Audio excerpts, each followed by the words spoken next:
Bon, il semblerait que la semaine dernière, les marchés aient décidé de donner tort à tous ces vendeurs de terreur et ces titres aguicheurs qu'on pouvait trouver sur les différents médias. Après l'explosion à plus de 20% de Nvidia en une seule journée, nous avons Apple qui se rapproche dangereusement de ses plus hauts historiques et idem pour Microsoft. Dans cette vidéo, on va analyser ensemble si la vague haussière peut durer ou si c'est un bull trap. Alors reste bien attentif jusqu'à la fin de la vidéo parce que tu vas voir qu'il y a beaucoup d'éléments qui divergent les uns des autres. Ce qui a marqué la semaine passée, c'est clairement ici sur l'indice S&P 500, cette bougie haussière en weekly qui vient casser la figure. Elle vient casser les niveaux sur lesquels on était bloqué depuis août 2022 à peu près. On montait et là on est venu former une sorte de triangle qu'on est venu casser à la hausse. Ce qui est important de comprendre ici, c'est que souvent ces figures, comme ça là, ça sert d'indication de retournement. Donc il y a fort à parier qu'il y ait pas mal de stop loss qui étaient positionnés par là, par là. Donc tous ces stop loss des personnes qui étaient vendeuses, eh bien, vont se faire toucher les uns après les autres, ce qui risque de faire une grosse impulsion entre guillemets du graphique et on pourrait se retrouver avec une sorte de courbe entre guillemets exponentielle. Elle ne sera pas exponentielle, mais c'est pour te donner une image, pour imager la chose, que tu vois que ça devrait partir. C'est ce qui s'est globalement passé sur le Nasdaq. Okay, si on regarde le Nasdaq plus en profondeur, si tu regardes le Nasdaq, on a eu ce triangle qui s'est formé, on l'a cassé et à la cassure, ça s'est accéléré. Ça s'est tout simplement accéléré. Alors on a eu une ou deux petites journées ici où le marché est revenu retester et ensuite on a eu une très belle accélération. Mais si tu regardes en weekly, bim, belle accélération. Donc on pourrait éventuellement avoir un scénario plus ou moins identique ici sur la S&P 500, sachant que le Nasdaq, visiblement, il semblerait avoir passé les différents niveaux de Fibonacci. Donc là, globalement, ce qui peut le retenir maintenant, ça va être cette courbe-là. Ça va être ici aux alentours des 15 300. C'est potentiellement le prochain niveau qui pourrait bloquer le Nasdaq et qui pourrait bloquer la hausse. Et sur le S&P 500, hop, sur le S&P 500, on est en train de passer là ce niveau, il n'a pas été encore cassé, mais soit on rebondit dessus, donc c'est un bull trap, soit on le casse, et vu comment le marché se comporte et l'euphorie qu'il y a actuellement, on peut imaginer qu'il sera potentiellement cassé. On va voir ça dans les prochains jours. Personne n'a le boule de cristal, personne ne peut savoir à l'avance si ça va être cassé ou pas, mais dans l'idée, avec ce qui se passe en ce moment, on pourrait quand même penser que ça va casser, enfin en tout cas, du moins avec l'euphorie qu'il y a. Quand on continue aussi, si on regarde par exemple Apple, on regarde le cours de Apple, on est sur les plus hauts historiques. L'entreprise, elle est sur les plus hauts historiques, elle est sur le point de les casser. Donc il y a fort à parier avec toute cette euphorie qu'on risque de les casser, que ça risque de continuer. On va voir ça vraiment là dans les prochains jours, cette semaine. Est-ce que Apple aura cassé ses plus hauts historiques, oui ou non? On va voir ça. Et il n'y a pas que Apple, on a également Microsoft. Si on prend Microsoft, on est très proche des plus hauts historiques. On a quoi? Il nous manque 4-5% à peu près et on est sur les plus hauts historiques, on les passe. Donc c'est quelque chose qui est largement faisable dans la semaine. Quand on voit les dernières semaines qu'il y a eu. Dernière semaine, hausse de 4,3%. Là, quelques semaines encore avant, on avait une hausse de 8%. Donc potentiellement, là, les 4% qui manquent, les 4-5% qui manquent, ils peuvent arriver dans la semaine ou la semaine d'après. Donc c'est des points qui sont globalement assez positif d'un point de vue graphique sur le marché. Quand on regarde maintenant ce qu'il passe sur le Dow Jones, il faut savoir que le Dow Jones est quand même un peu moins volatile entre guillemets que le Nasdaq et le S&P 500 et la hausse qu'on a eue la semaine dernière est très prometteuse. On arrive ici sur ce niveau que tu peux voir juste là qui est le point qui bloque. C'est-à-dire tant qu'on n'aura pas passé ce niveau, on ne pourra pas vraiment dire qu'on est haussier totalement de nouveau parce qu'il faut savoir que le S&P 500 et le Nasdaq sont bien poussés par Apple, Microsoft, par les valeurs technologiques, par Nvidia, alors que le Dow Jones, lui, va l'être beaucoup moins. Et là, on commence à bloquer un petit peu. Enfin, on commence à bloquer. Depuis novembre 2022, c'est un niveau qui bloque, qui empêche le passage. Donc, il faut attendre qu'on ait franchi ce niveau avant de prendre une décision, avant de décider si, oui ou non, ça partira à la hausse ou si, tout simplement, on viendra rebondir et baisser. Donc là, on va voir. Ça va dépendre de l'euphorie qu'il y a cette semaine. Mais si on reste sur la même idée que la semaine passée, logiquement, on devrait passer ce niveau et potentiellement repartir.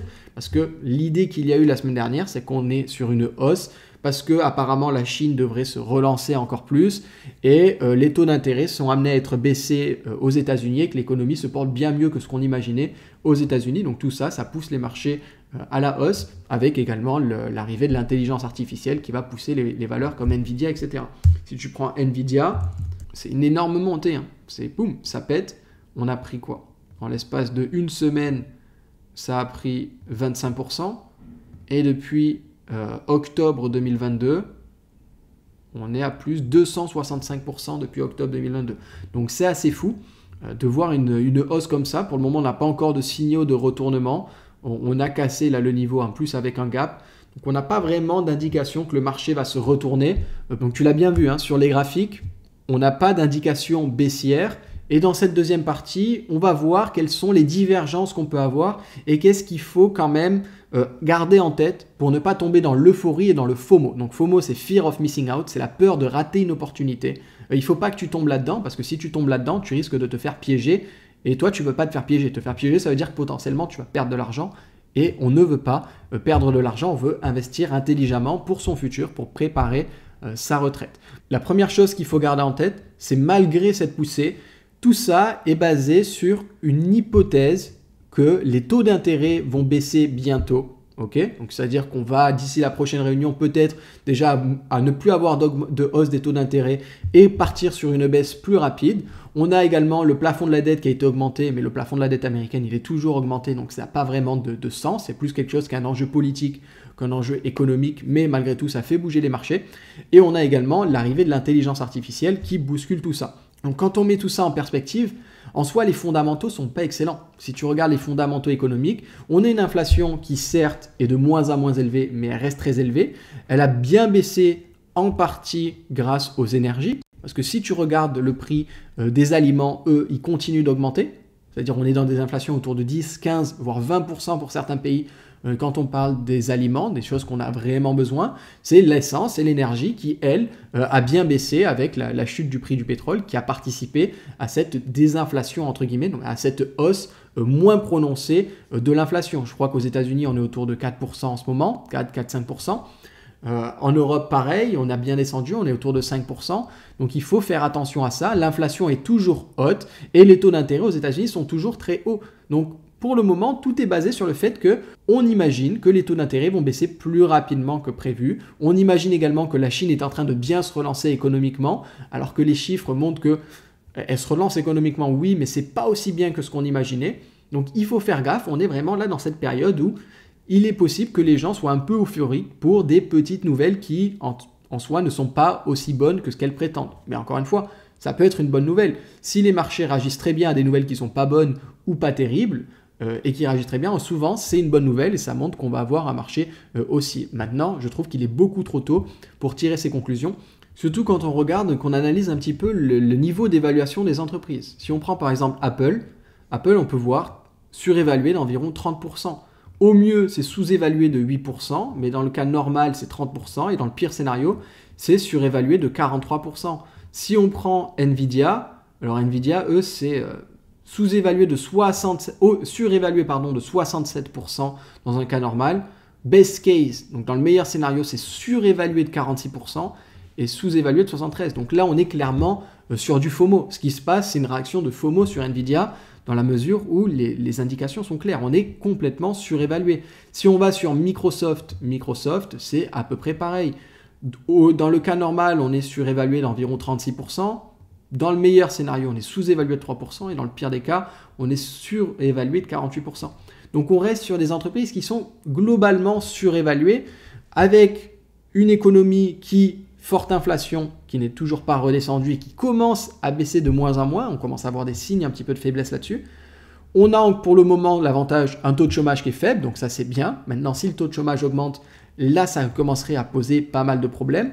On a des taux d'intérêt élevés, on pense qu'ils vont potentiellement baisser rapidement, mais dans la réalité, est-ce qu'ils vont baisser aussi rapidement que ce qu'on imagine, ou en tout cas aussi proche de nous en termes de temps, peut-être cet été, peut-être à la fin de l'été, on va voir.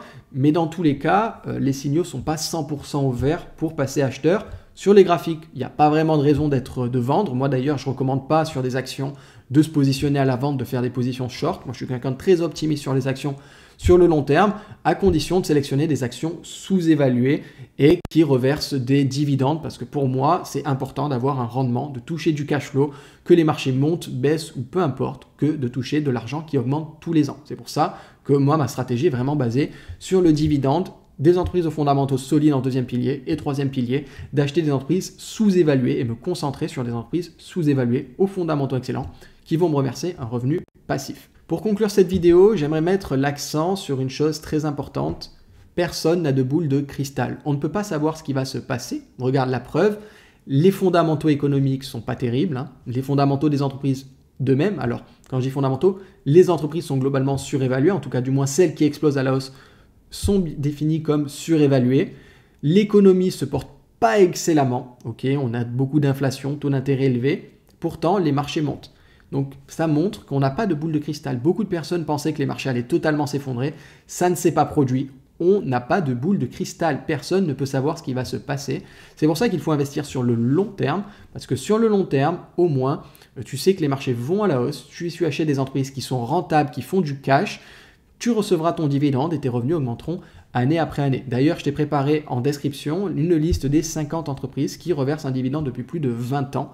Avec une note dedans. Donc tu peux y accéder gratuitement en cliquant sur le lien dans la description. Si cette vidéo t'a plu, pense à lâcher un pouce bleu. Dis-moi en commentaire ce que tu en penses. Si pour toi les marchés vont partir à la hausse ou alors recorriger rapidement, quelle est ta théorie? Dis-moi tout ça en commentaire. Et bien sûr, pense à t'abonner à la chaîne en activant la petite cloche pour recevoir une notification à la sortie des prochaines vidéos. Je te dis à très vite pour une prochaine vidéo. Ciao, ciao!